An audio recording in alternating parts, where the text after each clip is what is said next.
Hey, what's up? Travel Chronicles. I believe it's chapter 52. It's in the description.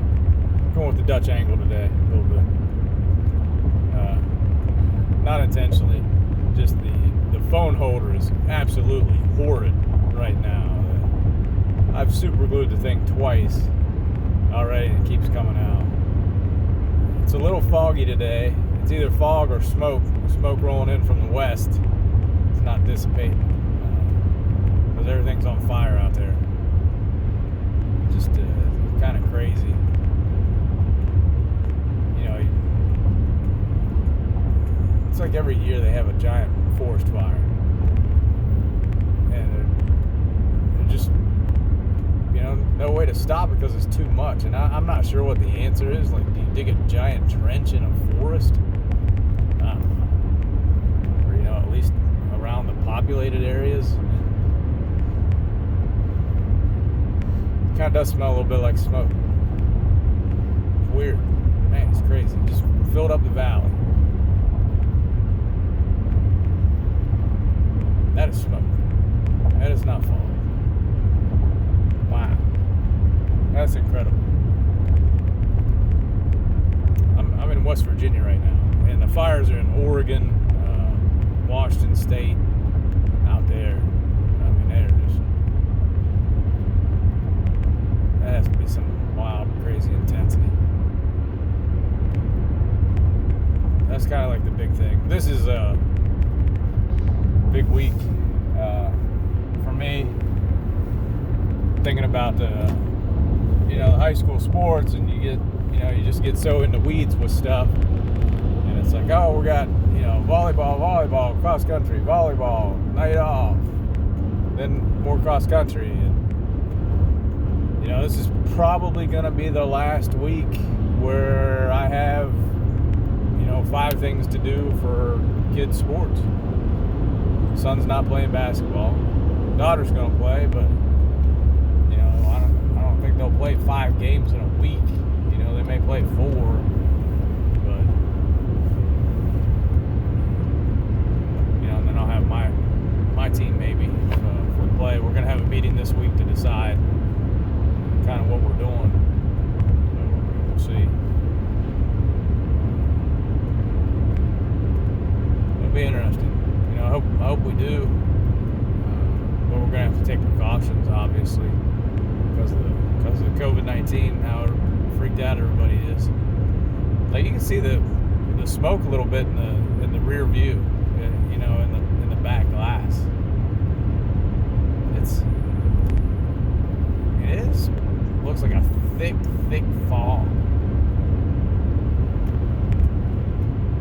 Crazy. But I can't even see across the river. That's how thick it is. It smells like a barbecue, or like a fire, like somebody's having a cookout.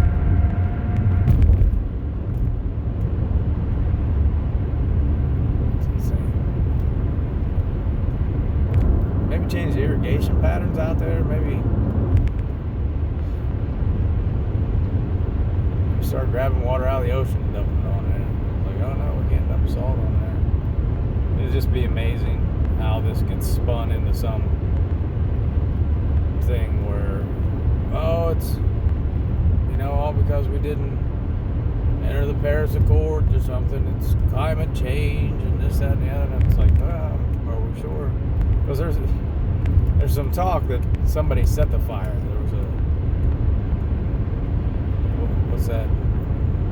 Not a pyromaniac, not an anarchist. Did you hate that when you got there's a word that you're looking for and you kind of know what it is, but you just can't think of it? Arsonist. There it is. That was it. Oh, so close. Yeah, somebody set the fire intentionally, maybe in multiple spots. And if somebody would have done that, they are the lowest human being on the planet. You are the worst person in the world, because the amount of damage that did is has to be like setting off a nuclear bomb or something, you know, the equivalent of that. I mean, that's what it's like. It's like, I'm going to set off a nuke. I'm going to light this forest on fire.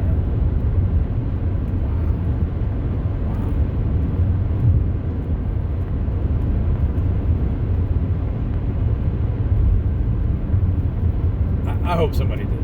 You know, I hope it was purely accidental lightning strike, or you know, somebody left a campfire somewhere and wasn't thinking, but not anything intentional. You know, so that just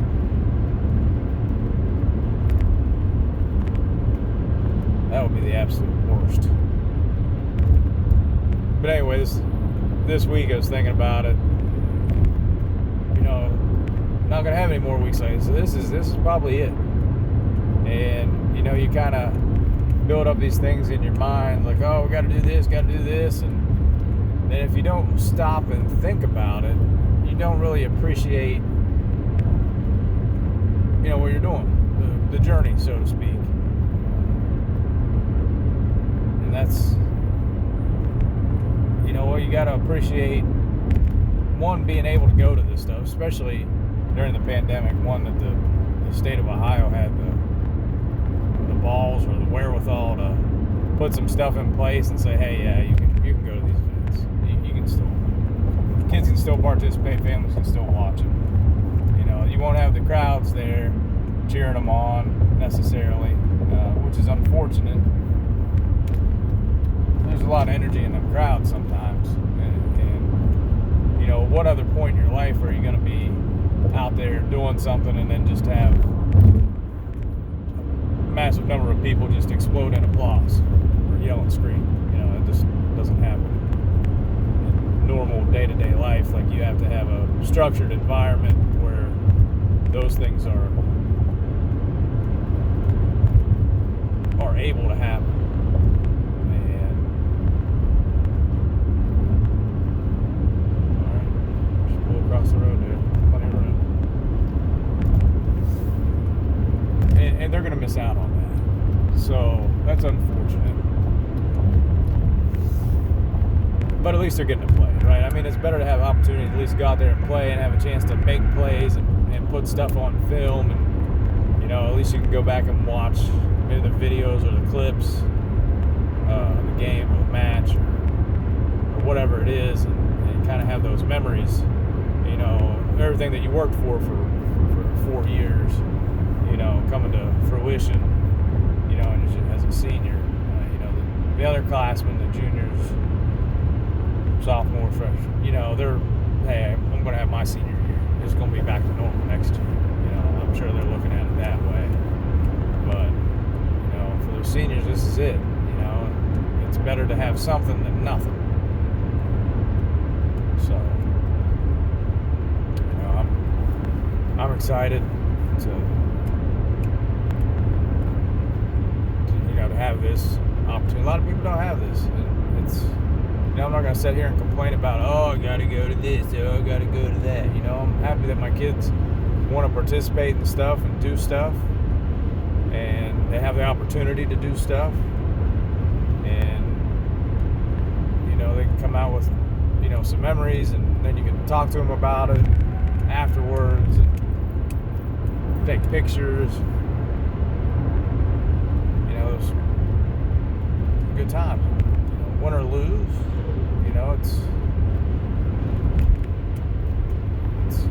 a memory of some sort. It's a way to better yourself.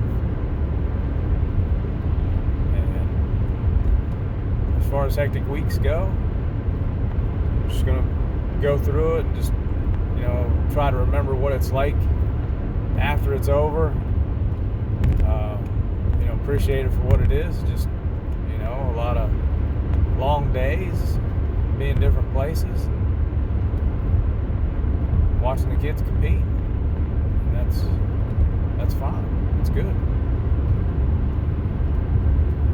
Just got to make sure to do all the other things, the little things. So that's where I'm at anyway. And, you know, just wisdom, or just appreciate the spot that you're in, and kind of focus on the moment. Just be in the moment sometimes, because sometimes I think we focus on getting through a task, get through this task, get to this, get to this, get to the next thing. And then when we're done, we kind of look back and go, wow, that was really hard. Or, wow, I wouldn't want to do that again. But when we're going through it, we're not thinking, boy, I don't want to do this. You know, it's, yeah, I want to do it. You know, and the motivation is there to do it.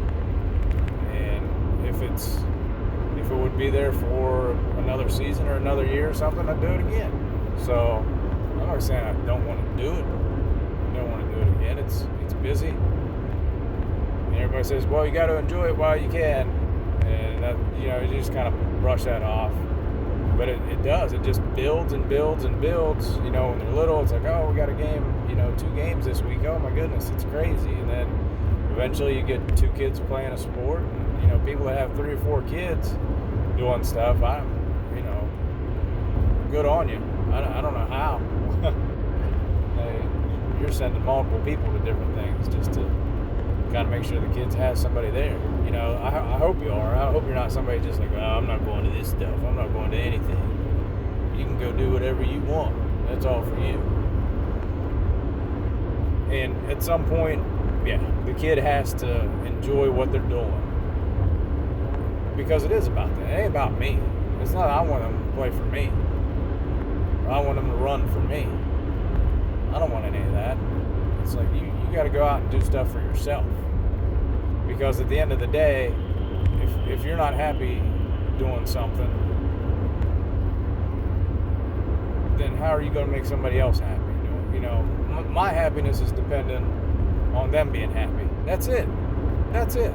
You know, I don't want them to be like wasteful happy. Oh, hey, I don't have to do anything. This is great. I love it. No, I mean, you're going to do something. Find something that makes you happy to do, for one. You're happy to participate in. But you ain't laying around at home. So, for Elijah, this is the last hoorah, kind of, this season. And then it's time to, you know, buckle down and get a taste of the real world. Where people aren't out there cheering for you, rooting for you every day. All right. Well, go Riders. Hopefully they win the Belmont County Championships tonight. Girls had a strong showing last week. They won. Buckeye 8, 3rd year in a row. Pretty impressive. I didn't think they were going to have that kind of team this year. So, you know, they may be able to come out and win Belmont. Boys had put 5 in the top 10 last week. See if they can do that again. Hopefully win. You know, hopefully nobody gets hurt. You know, that's a big thing. Nobody pulls anything, twists anything. Even the coaches. You know, everybody stays upright. Everything in the right place. All right, well, that's all I got. Be careful. Stay COVID free, and hopefully this smoke blows over. Later.